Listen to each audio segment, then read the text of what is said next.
This is the Breakfast Leadership Podcast. Boundaries or burnout, you make the choice. Here's your host, Michael Levitt.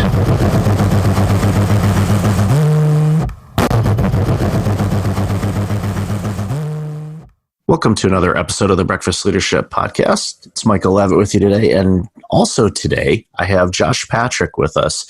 This is going to be a good episode for the entrepreneurs that listen to this show to really pay attention to, because it's important for you to think about your future. Many of us are entrepreneurs and we've launched our businesses, and some of us are starting to earn an income, which is a good thing.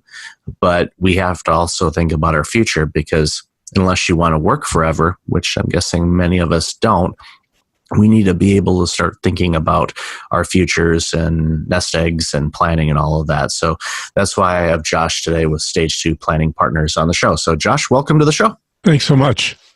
Great to have you here. One of the things that jumped out at me, especially when I entered into this world of being an entrepreneur and all the things that I like to do, is much like the old day job, you have a situation where maybe your employer put away money, either a 401k, or in Canada we have RSPs and a variety of other flavors of retirement planning. But when you're a solopreneur or an entrepreneur, unless you specifically take actions to put money away for retirement, it's not happening. So tell us a little bit about why you launched your organization, and also some of the things that you're seeing, especially as we see more and more entrepreneurs entering into the workforce. Yeah, that's actually a good question.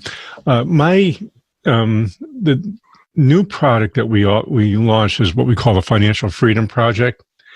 And this was a result of watching an awful lot of what I call micro businesses, which are businesses that have 10 or less employees. And it really is businesses with 3 or less employees. And the truth is, a lot of business owners dream about the day they're going to sell their business and ride off into the sunset with 9 tons of cash, and that will take care of their retirement. Well, the truth is that almost never happens.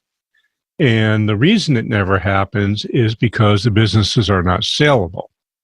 So if you have a really small business, or even if you have a sizable business, there's a better than even chance that that business is not going to get you to retirement by itself. Does that make sense? Absolutely. Absolutely. And again, many organizations, while they can be successful, if they're expecting someone to write them a check for, $3 million when, lifetime they've had $1 million of revenue, may not happen. Again, depending on what they're selling and the services they provide, the location, current economic conditions, all of those things. But yeah, it definitely makes a ton of sense. Yeah, you just hit on one of the great myths of private businesses, is that they think that buyers value their business based on how much business it does. Anybody who's a sophisticated buyer, and you always have to assume that you're going to have a sophisticated buyer, if your business is saleable, is going to pay you a multiple of free cash flow, not a multiple of sales. They may tell you it's a multiple of sales because that's how your industry evaluates stuff. But if they're evaluating their business when they want to buy it, it's always going to be a multiple of cash flow. Now, I can tell you, I've bought probably 15, 20 businesses over my life, and I never, ever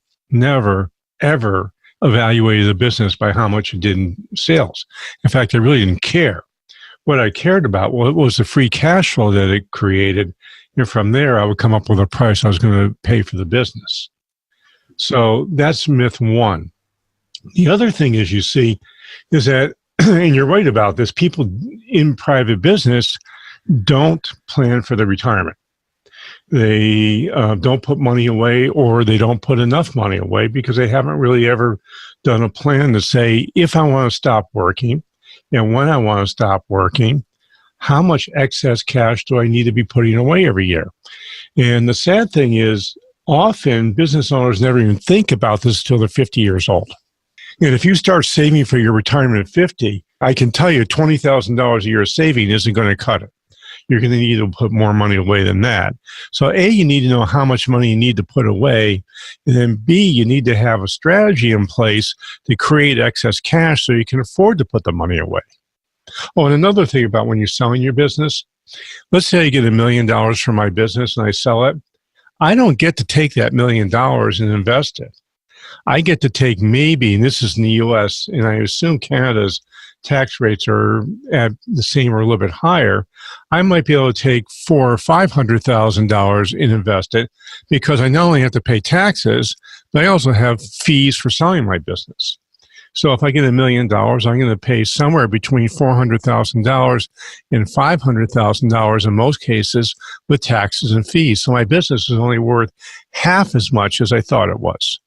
Yeah, and that's an awakening that a lot of people, for some reason, don't factor in. Or, case in point, I know sometimes in the workforce, when you're let go from an organization and they give you a severance package and you're thinking, okay, I'm going to get this lump sum and woohoo, I'm going to go on vacation and all of that. Well, paying the taxes of that higher amount that you're getting in a lump sum, you're going to be paying more taxes. Now, you might be able to get that back at tax time, but the challenge is you get hit with something and you're like, wait a minute, I was expecting to take home this and I'm only taking home half of what I did. So it's crucial for financial planners to help you, and you have those individuals in your life to guide you on that, because there's so many things that we just assume are going to happen and reality kicks in and it doesn't. And there's two mistakes I see financial planners making when it comes to business owners all the time. The first is if you tell them your business is worth $3 million, they'll accept that $3 million and use it, even though the real value of your business is $1 million. And the second thing is they might take away capital gains taxes, but they don't take away the real tax rate, because if you sell a business, you're not going to get a stock transaction very often because it's too risky. So you're going to do what's called an asset sale. And an asset sale always has a higher tax rate than capital gains. It's a mix of capital gains and ordinary income in the U.S. And I think it's the same in Canada, but I'm not sure. But the thing that is the same in both places is that you're going to have fees that you're going to pay to a broker, and you're going to have legal costs and accounting costs in selling your business. So that's the first mistake I see planners make all the time. They allow their business owners to use a number that's way too high because they don't know how to value the business. And the second thing is they don't take out the real cost of taxes and fees. Now, there's another issue which planners have all the time too, is that the standard thought process for financial planning is that in retirement, you're going to spend about 80% of what you spent while you're working, so you don't need as much money. Well, that's true for employees, but it's not true for business owners. And the reason it's not true for business owners is every business owner I know manages to run some of their lifestyle expenses through their business. So instead of 80% of what you were making before retirement, you need in retirement, it's actually 120% or more. So you have to factor that cost that is a pre-tax cost while you're running your business into an after-tax cost after you sell your business. For example, let's say I spend $10,000 a year on entertainment and restaurants, and I deduct that from my business. Well, that $10,000 just cost me $10,000. But if I'm in a 40% tax rate and I'm still going to spend that money doing those things and I'm in retirement, it doesn't cost me $10,000. It really costs me $18,000. And the reason it cost me $18,000 is now an after-tax expense and not a pre-tax expense. So if I'm in the 40% tax bracket, I need to make $18,000 to be left with $10,000 that I can spend. So as a result, those two things often are what I call they're mistakes that you just can't recover from if you haven't caught it way before you retire. So if you're going to get a financial plan, make sure you work with somebody who has experience and actually understands how to plan for private business owners. And it's not something that they teach in the CFP curriculum.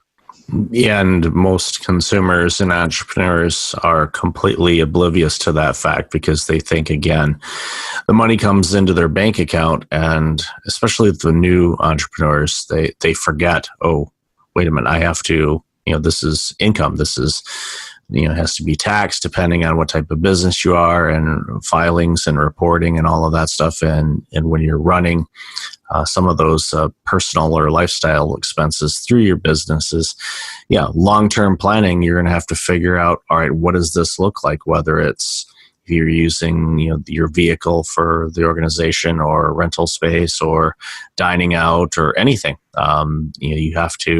you bring in more. You forget that your take-home pay when you were a W-2 employee was, the money that you could actually use based on your budget. But when you're in business and, the income comes in, the first thing you need to do is start carving out all of those fees and taxes and everything you need to do, and cut that out. And then, again, with a budget, plan out what you need to do. Yeah, there's a book I recommend that folks read if they're starting out in business. And it's a book by a guy named Mike Michalowicz. And it's called Profit First. And Profit First essentially is the envelope system for businesses. So what Mike says is the first thing you need to do is carve off your profit, put that away before you even pay any expenses whatsoever. And the problem many business owners have is that profit is the last thing they look at, not the first thing they look at when it comes to how they're going to split up their money.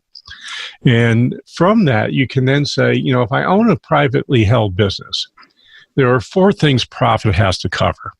The first is it has to cover lifestyle, and we all know about that. The second is it needs to cover an emergency fund, because anybody who's been in business for more than 5 years, knows that at least one of those 5 years is going to be a disaster, and they need to have funds available to pick up the costs when cash flow goes negative. The third thing is marketing. Now, if your business isn't growing, it's going to be getting smaller. And if it grows, it's going to cost you money. And there is no bank in the world that is going to fund 100% of the cost of your growth. They might fund 80%, but most of the time it's closer to 50%. And then finally, there's money for retirement, which means you need to be pre-funding your retirement. I don't know what the numbers are in Canada, but I can tell you in the United States, there's 28 million businesses. Of those 28 million businesses, only 6 million have any employees at all. So the 22 million businesses that have no employees, I can tell you one thing. Those businesses aren't going to be sold. So if you're not pre-funding your retirement by using the Canadian retirement plan or what we have in the United States, I can promise you one thing, you are not going to be retired, and your exit strategy is you die. And most people I know don't want that for an exit strategy.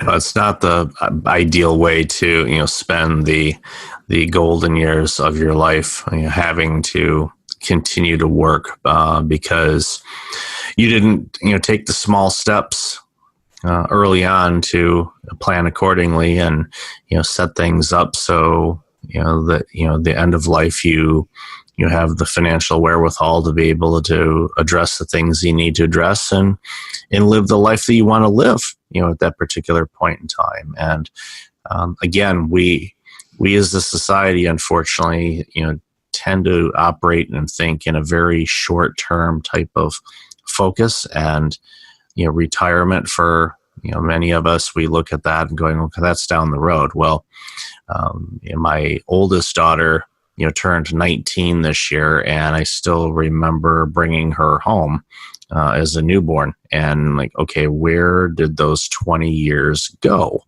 And you blink and things happen. So you need to take advantage of planning your future. And the best time to do it was a long time ago. And of course, the second best time is right now, and find people like Josh to help you and guide you and figure out where you want things to go and how you want to do it. I don't want to make this simplistic, but is there one bit or a couple things of advice for entrepreneurs that you would tell if you had an opportunity to say, okay, you need to do this right away, what would be the one thing you'd want to tell them as they're starting off their business, or if their business is starting to grow? You need to carve time off to be strategic in your business. Too many business owners spend all their time doing, and they never spend any time acting strategically. Now, while they're doing, because a lot of the stuff they're doing requires no mental work, really, they will think strategically about things they should be doing, but thinking strategically will do nothing to increase your cash flow. And if you don't have excess cash flow, you're not going to be able to save for retirement. So the key is, how do I create that excess cash flow? That's always from strategy. Are you serving the right people? Do you have the right product? Is your product being priced properly? Is your service delivery one that's profitable? These are all questions which are strategic in nature, and you might think about it, and you might even come up with an answer, but unless you act on that answer, things will not get better. I mean, the definition of insanity is doing the same thing over and over again, expecting a different result. So don't be insane. Instead, be smart and act on the strategic things you're doing, and make them small experiments, not large ones.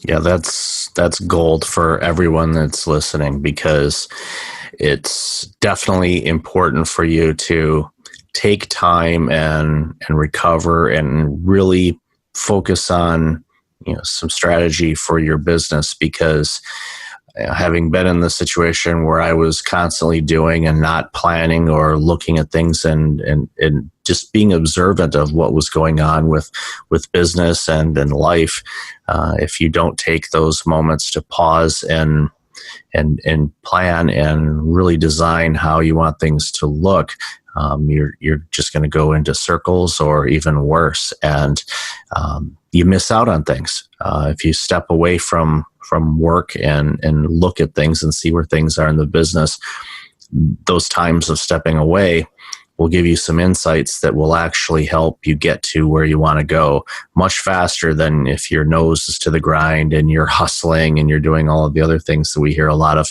entrepreneur coaches tell you to do. So that is great advice for the audience, Josh.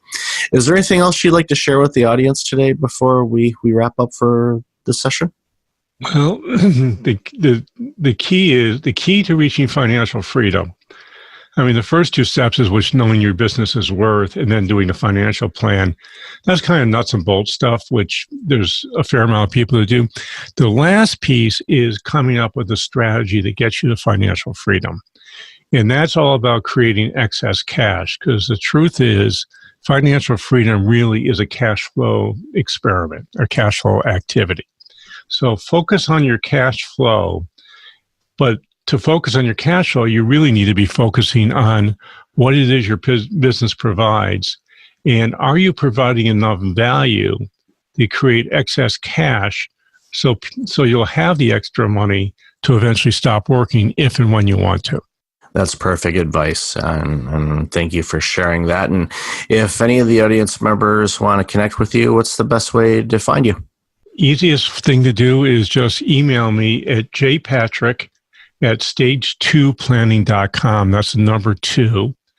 And you can also visit me at one of my 2 websites. One is www.stage2planning.com, and the other is www.sustainablebusiness.co. And audience, I'll definitely have all of those links in the show notes, and I highly encourage that you reach out to Josh and go to his website and look at the resources that are out there. And if you don't have a financial plan, please do one, because the last thing I want to see is entrepreneurs do all of this great work to make a huge contribution to our economy and to society, and then struggle at the back end of life because they didn't plan for their future. So, Josh, thank you again for your time today. I really appreciate you coming on the show and sharing at least 2 pages of notes of me writing things down. So I really appreciate you and everything that you've shared with the audience today. So thanks again for being on the show. My pleasure. Thanks so much for the invitation, Michael. My pleasure. And until next time, everyone, be well. Hey, it's Michael again. Thank you for listening to the podcast. I really appreciate it. If you're like many people, you're dealing with some significant stress and possibly approaching burnout. I know how you feel. In 2009, my burnout led to a year of worst-case scenarios. I do not want that to happen to you. If you go to breakfastleadership.com, you can register for a free webinar on burnout prevention, as well as get a free checklist to have successful mornings. Start off each day the right way. Again, that's at breakfastleadership.com. Also, since you are a loyal podcast listener, I'm asking you to like, rate, and review my podcast on iTunes. I look at all the reviews and appreciate your comments, and it helps other potential listeners discover the content I have on the show. I appreciate you, and thanks again for listening.